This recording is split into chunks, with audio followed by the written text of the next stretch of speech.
Halo semuanya. Jadi pada video kali ini saya akan coba memberikan suatu video tentang strategi startup bertahan di tengah pandemi.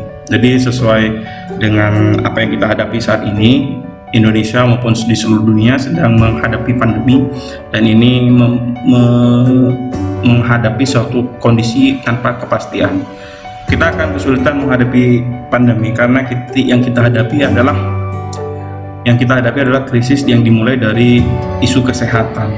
Jika ini isu ekonomi atau karena krisis moneter, kita sudah punya best practice apa yang harus dilakukan.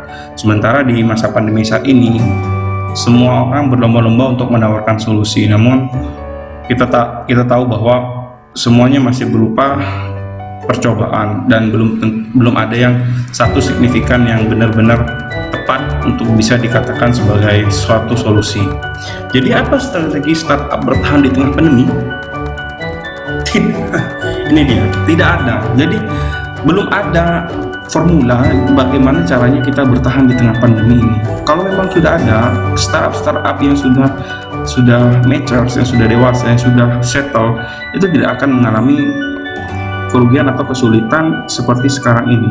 Semua masih berjuang untuk bisa terus sustain di tengah era ketidakpastian ini. Ketidakpastian apa yang dimaksud? Ketidakpastian tentang perpindahan orang dan juga barang. Kalau barang mungkin masih bisa berpindah, tapi orang tidak bisa melakukan perjalanan dalam jarak tertentu yang jauh, ataupun dia membawa sesuatu untuk diperdagangkan sehingga masih terbatas pada barang-barang yang saja yang berpindah, orang belum. Dan kemudian apa solusinya? Belum ada, tidak ada, bahkan cenderung tidak ada. Kenapa tidak ada? Kita coba bedah satu-satu. Untuk startup yang sudah berjalan, kita akan coba bahas dari sisi dari bagaimana mereka berjalan. Nah, kita tahu bahwa investor pun di saat ini merugi lumayan besar. SoftBank kehilangan 274 triliun rupiah akibat kinerja WeWork yang tidak optimal. WeWork merupakan startup yang berfokus pada penyediaan tempat coworking space bekerja bersama. Nah, dalam kaitannya dengan fungsinya tersebut, seperti yang kita tahu bahwa tidak ada kantor buka pada saat ini, terutama di kota-kota besar yang dimana coworking space menjadi salah satu tempat untuk bekerja. Kita tidak bisa dibuka pada saat ini. Gerakan 1000 startup terpaksa berhenti karena memang kondisi yang tidak mungkin untuk dijalankan. Backcraft bahkan juga mereka kehilangan, negara bahkan meleburnya ke dalam negara meleburnya ke dalam Kementerian Pariwisata sehingga tidak ada badan khusus untuk menangani Backcraft. Apakah itu jadi masalah? Kita lihat reviewnya sebentar. Baik, sekarang kita cek website dari gerakan 1000 startup milik pemerintah. Oke, nah jadi sebenarnya gerakan ini adalah gerakan yang sangat baik sekali dari sisi bagaimana pemerintah ingin menstimulasi dari kawan-kawan yang memiliki solusi atas permasalahan yang ada di ranah sosial. Nah, calon startup founder terdaftar sudah 78.000 plus dan startup yang dirintis berhasil dari 1.000 plus. Nah, lebih daripada 1.000. Namun sayangnya di tahun pandemi seperti sekarang ini, tahun 2020, sudah tidak nampak lagi geliat dari gerakan ini karena tidak memungkinkan untuk dilakukan. Sebagai orang yang pernah ikut serta di dalamnya, jadi gerakan 1000 startup itu adalah gerakan bagaimana kita diinkubasi dari mulai penemuan ide sampai nanti membuat prototipenya. Jadi ada hack sprint nama di akhir, dan ini sekarang tidak bisa dilakukan karena tidak mungkin untuk mempertemukan kerumunan. Jika dievaluasi pun gerakan 1000 startup, apakah ini bisa menghasilkan benar-benar startup yang ingin hadirkan. Nah, kita coba cek aja di website Gerakan 1000 Startup ini. Nah, ini adalah beberapa startup yang sudah berjalan dan sekarang teman-teman ini saya nggak tahu bagaimana kisahnya. Nah, artinya kalau melihat dari hasil Gerakan 1000 Startup secara kuantitatif emang sudah tercapai, tapi apakah di mereka hadir sebagai startup yang sustainable? Nah, itu adalah salah satu pekerjaan rumah yang lain. Nah, gerakan serupa pernah dicanangkan juga oleh pemerintah lewat badan kreatifnya. Nah, jika kita lihat lulusan dari Badan Ekonomi Kreatif Bekraf, nah ini semua adalah rata-rata ini adalah platform dari startup yang memang ditujukan untuk menyelesaikan permasalahan. Jadi baik Gerakan 1000 Startup maupun Bekraf itu terkesan cenderung sama, pangsa pasarnya sama, visinya sama. Jadi ini alasan mungkin kenapa kemudian Bekraf dilebur kepada Kementerian Pariwisata. Meskipun sebenarnya banyak yang tidak setuju karena ekonomi kreatif sendiri itu pengertiannya sangat luas dan dia nyumbang sampai 1.100 triliun terhadap pendapatan negara. Sementara pariwisata masih belum bisa menyentuh angka itu. Nah, jika kita berbicara tentang bagaimana sih pariwisata dan ekonomi kreatif itu berjalan, saya teringat salah satu apa yang disampaikan oleh Bupati Banyuwangi, yakni Aswaranas, dalam suatu kesempatan di Buka Talks. Beliau mengatakan bahwa pariwisata Banyuwangi justru berjalan, ekonomi kreatif di Banyuwangi baru berjalan justru karena menggandeng pariwisata sebagai triggernya. Jadi sebenarnya dua hal ini, pariwisata maupun ekonomi kreatif, itu bisa berjalan beriringan, bahkan mereka saling membutuhkan antara satu sama yang lain. Nah, ekonomi kreatif adalah produknya, triggernya adalah pariwisata. Orang datang ke daerah untuk mengetahui apakah potensi dari ekonomi kreatif itu ya karena mereka datang ke daerah tersebut dan melihat sendiri apa sebenarnya menjadi potensi. Kalau tidak ditunjang dengan pariwisata dan fasilitas yang baik, maka tidak mungkin ekonomi kreatif suatu daerah jalan. Nah, alasan-alasan itulah yang mungkin bisa menjadi dasar bahwa Menparekraf itu dibentuk, Menteri Pariwisata dan Ekonomi Kreatif terbentuk, karena memang keduanya sangat signifikan untuk berjalan dengan baik dan beriringan tentunya. Jadi masih dalam kaitannya dengan pandemi, angka populer yang diambil oleh para founder startup atau manajemen atau board director, dewan direksi mereka adalah yang pertama melakukan pivot. Jadi pivot ini adalah menggabungkan dua proses bisnis yang sebelumnya berbeda sama sekali untuk jalan jadi satu. Bisa menjadi relevan atau tidak tergantung dengan model bisnis yang dipivotkan. Yang sedang ramai saat ini adalah bagaimana Gojek itu akan berpivot dengan Tokopedia atau bahkan Tokopedia dengan Grab. Nah, ini belum sampai kata deal, jadi nanti bentuk pelayanannya seperti apa ini juga masih belum diketahui. Nah, yang kedua adalah layoff karyawan. Ini adalah langkah yang paling banyak, merumahkan karyawan untuk sementara waktu.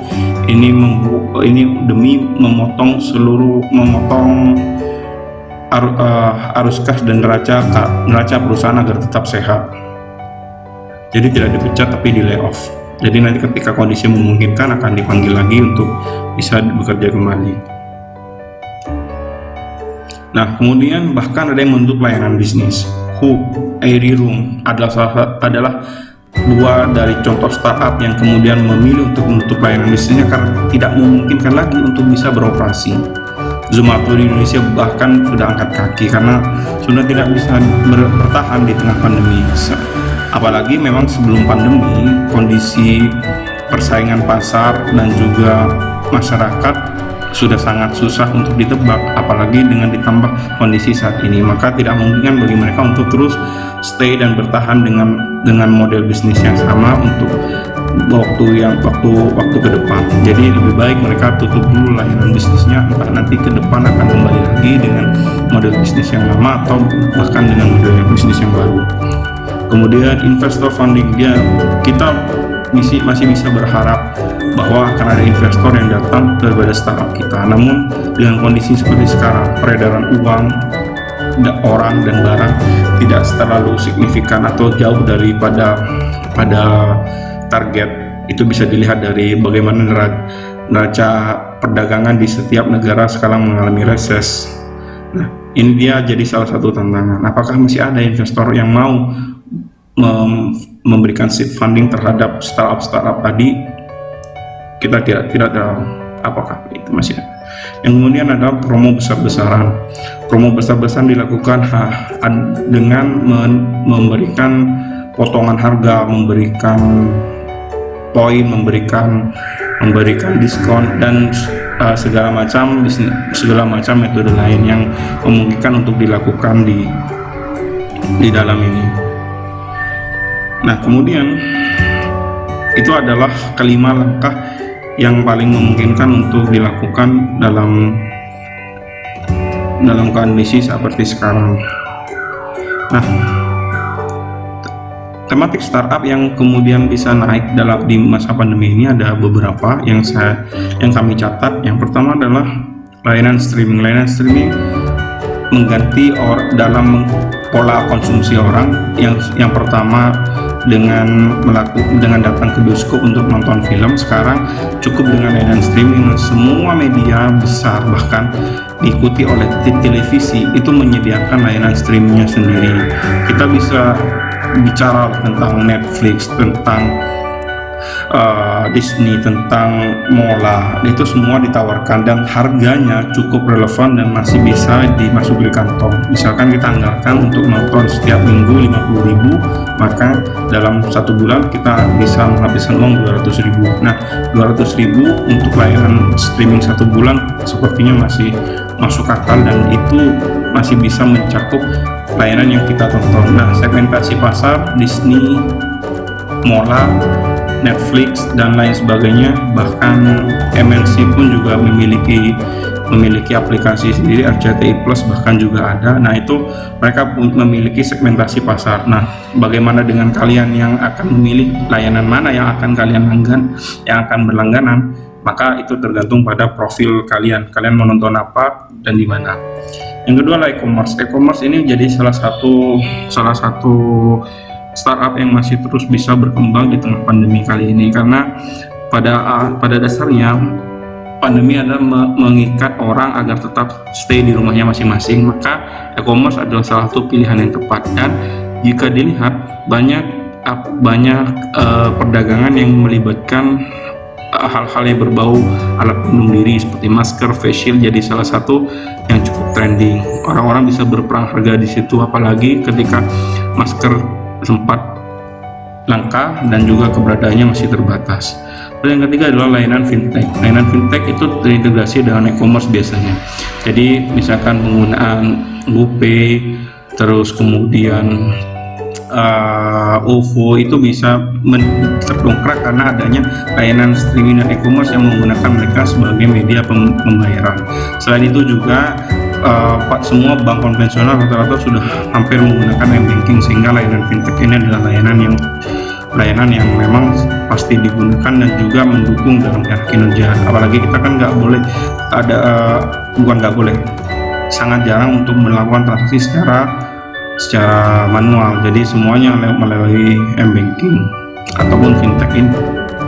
Dan kemudian service on demand. Nah, service on demand itu seperti misalkan layanan Halodoc dan juga untuk bersih-bersih rumah, misalnya melakukan penyemprotan, fogging dan juga bahkan untuk cuci mobil yang datang home service, itu semuanya sekarang naik pesat. Karena apa? Karena masyarakat tidak ingin keluar rumah dan emang ingin tetap safe, maka yang dilakukan adalah service on demand ini yang bisa ditawarkan, mengerjakan swab ke rumah misalkan. Jadi orang tidak perlu datang ke klinik ataupun ke rumah sakit untuk melakukan swab, jadi cukup telepon atau klik sesuatu di aplikasinya, maka mereka bisa menikmati layanan ini. Kemudian yang keempat, yang kelima adalah healthy food. Nah, healthy food ini dia bisa mendongkrak perjalanan diet maupun memang untuk murni menjaga kesehatan. Nah, para ahli gizi punya peran penting di dalam tren healthy food ini. Jadi orang-orang mulai aware terhadap kesehatan, terhadap makanan yang mereka konsumsi, terhadap pola makan dan juga kebutuhan daripada tubuh mereka. Dan yang terakhir adalah edutech. Edutech ini sedang juga naik daun, apalagi sekarang semua perkuliahan, sekolah semua melalui media dalam jaringan Google Class, Zoom, atau bahkan juga emang yang edutech yang memang dikhususkan untuk belajar seperti ruang guru dan juga decoding itu menjadi salah satu startup yang bisa naik. Jadi kalau teman-teman ingin memulai startup di periode kali ini, maka saya sarankan sih dari keenam layanan ini bisa dipilih salah satunya. Atau mungkin teman-teman punya pertimbangan lain, ya silahkan saja. Jadi ini bebas dan hanya bersifat masukan. Terima kasih sudah menonton video kali ini. Jangan lupa subscribe untuk menunjukkan dukungan kamu kepada channel ini. Sibuk Belajar on YouTube.